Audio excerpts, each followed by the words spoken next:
And good evening. Thanks for clicking on WDTV.com. I'm Carrie Galiotis. And I'm Ben Katko. Here's the stories we've been following all day on 5 News today. We now know the name of the man killed when he was crushed by a tree in Doddridge County yesterday. The Doddridge County Sheriff's Department says 45-year-old Stephen Knotts is that man who died. He's from Shock, West Virginia, and he was working for Pete Golden Sons. Other employees at the scene were not hurt when the tree fell. Knotts was cutting down trees just near Pumpkin Center Road when he was crushed by a tree that he had just cut down. Last week on 5 News, we alerted you that a miner had died in an accident at Pocahontas Coal's Affinity Mine in Raleigh County. That's the second time that had happened there in a few weeks. An investigation into the mine was announced immediately, and this afternoon we learned that state inspectors have issued 45 violations, including one for negligently rigging the switch on a hoist with a piece of wood and a rusty bolt.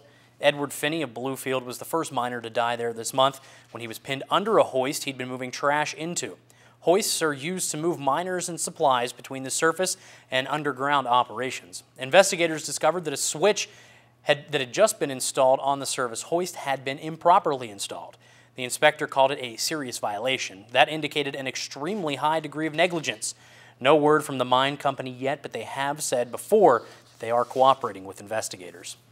Well, today, Governor Earl Ray Tomblin introduced a bill that aims to ease prison overcrowding. The bill would mandate that nonviolent offenders are released 6 months early into supervised release programs. It also provides for 1-year mandatory supervision for violent offenders after their regularly scheduled release. And in an effort to lower the rate at which released prisoners end up back in jail, courts would no longer revoke probation for minor rules violations. The bill would standardize the risk assessment evaluation for prisoners and would provide for better drug treatment programs. Now, this bill is a result of a recent study on the state's prison system. The Senate Judiciary Committee will consider it next week. Supporters of the federal health care overhaul say expanding Medicaid in the state will create both jobs as well as economic activity. Data presented today at a state capitol press conference show a $664 million boost to the economy and 6,200 added jobs in 2016. The advocacy group Families USA hired Regional Economic Model Incorporated to develop those estimates. It presented its findings with West Virginians for Affordable Health Care. The gains would come from providing health care through Medicaid for at least 100,000 additional state residents.